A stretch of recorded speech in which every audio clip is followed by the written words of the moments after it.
Hello. Right. Welcome to the channel. We're about to run over this guy. And default suspension faulty. Yes.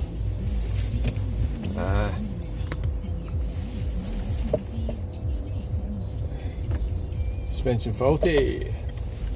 Light comes on. We got all the oh shit! I almost go over that curb that bit. It's quite a tight one, or maybe my driving's crap. And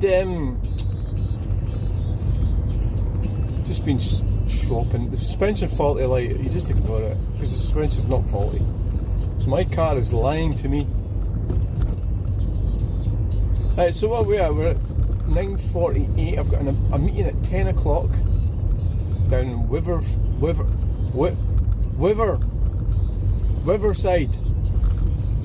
I wasn't sure where that BMW was going for some reason or another. I mean, when you're looking at roundabouts, often it's just like you're looking at the position of the car, aren't you? Like, some people don't know how to position their cars properly, but then again, you have got potholes and things as well. So like where you would normally position your car at a junction, like sometimes the roundabouts, I know there's a pothole, so I'll move over to the right, so I'm in the wrong position, but I don't want to go into the pothole, you know, so that happens.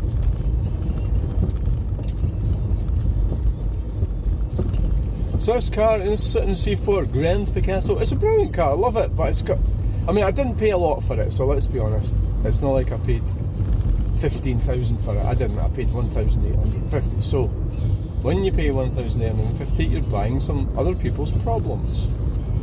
In this day and age, that is sort of cheap for a car. So it's a lovely car for it for a year and 4 months. Some of the faults are still hovering around it, which is the ABS light occasionally comes on. I'm not exactly sure what's causing it. I've got a queue behind me, and that's because I'm doing what is the legal limit here? Is this 30 or 40 or 50? It's probably 30. I think it's 30 here. I think it should be 30. Let's see what it is. Oh, there we go. Signal to the right in my lane, which is a bit too late in me realising that they were signalling to the right. There's a bush in the way which I can't see. Like, that car could have used the indicators, would have been helpful. A Volvo. They're indicating to come off. I didn't actually know where that Volvo was going. When I was young, I remember they first built the steel carriage that we're about to be on, and it was like, I thought it was like amazing. It's like, wow. Because I was from the Highlands, and we didn't have. I remember my mum and my dad and my mum we went to Aberdeen, and there was a dual carriageway there, the Ring Road, Anderson Drive it's called, and both of them on separate occasions went up the wrong, like the wrong side of it, like going off the roundabout and onto the oncoming traffic. And that's just because they weren't used to that sort of thing, roundabouts and dual carriageways, be it us living in the Highlands. Of course it wasn't quite so busy then, but yeah, you had some pretty horrible accidents, mainly because cars they didn't have the safety measures they have now. So I'm going to avoid going through past the railway station because it's always been roadworks there. I don't even know what it's like now. It might be okay now, but I'm not even going to take that chance. So when I get down here to the Craigs roundabout, I turn right and go across.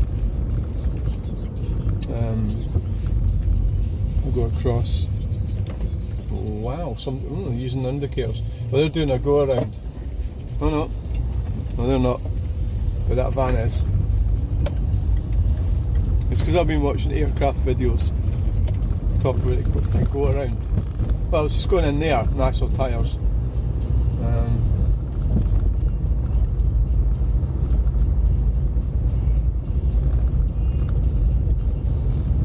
Everybody has problems. Everybody. It's just how you deal with them. I think it's because our ancestors didn't have time to have problems. So they were so busy trying to survive that problems were not an option. Like, you couldn't afford to have problems. So a lot of the reason that people have problems is because they're not hard at it. So in the past, I think it's a lot of depression and problems caused by that people have. I think they've been caused by the breakdown of the family and the rejection of religion, Christianity, in our case, because that's what was widely, used here.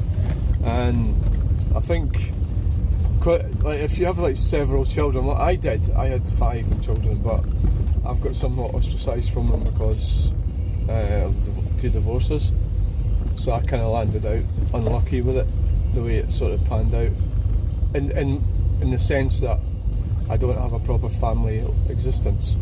On the other hand, they're not mooching money off me right, left and centre, so it's got like advantages. But because what happened, I don't really have family. I was rejected by my family pretty much, and that's because of the breakdown of traditional, marriage and lifestyle, which basically in Islamic cultures, the men in these cultures would get to take part in whatever activities they want, and so the women would be told to shut up more, which is probably a better way of doing it. So basically what I'm trying to say is the things that I've done in my life, if I was in Islamic culture, I would have got away with it, because there's a bit of privacy. I think there's a bit of privacy between the men and the women, that they get a bit of freedom, and the women have less legal comeback. So the problem with them having so much legal comeback in our society is that, well, men are going to turn in and say, why the fuck did I put up with this shit? Which is what's happening. It seems to be geared against the men. So anyway, I'm rambling on a bit, but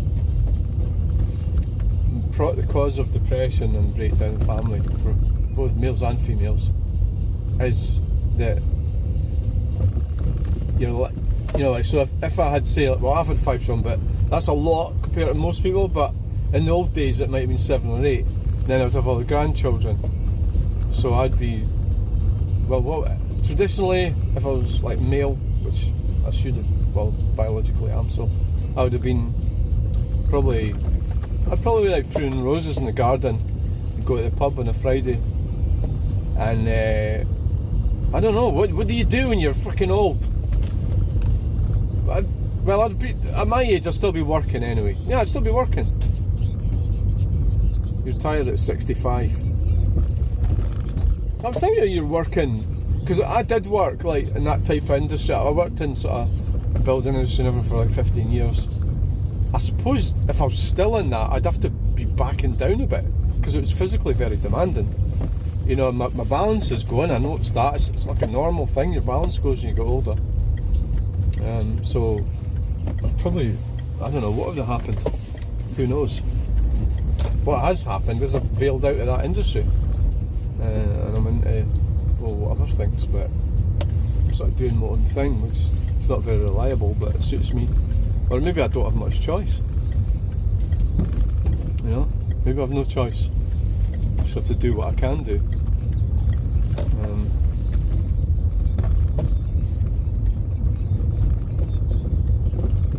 Anyway, I hope you enjoyed that ramble. And I think it looks like we're stuck. I'll just run this guy over for a laugh. Make great footage, isn't it?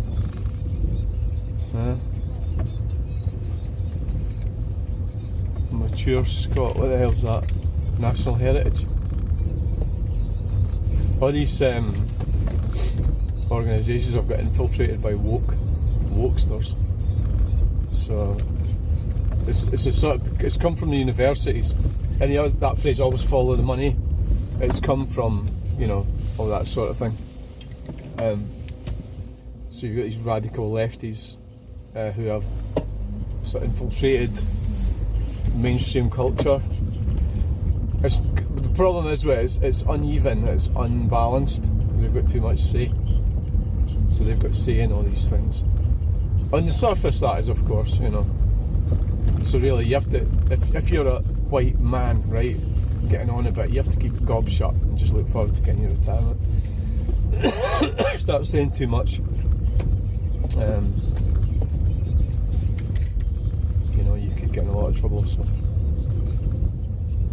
I can't just have a little drive without going into all sorts of heavy stuff. Can nearly driven into that little thing because it doesn't have a ball. It doesn't have one of these orange things on it. But I watch this one because it's a bit of a. This curb is steep. That one further over. Don't want to damage my car.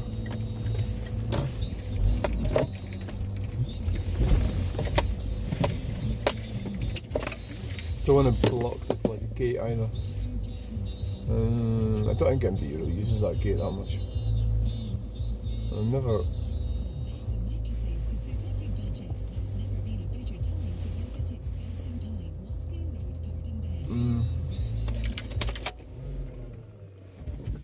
Okay, thanks for watching. Please like, share, subscribe. Catch you on the flip side. Bye.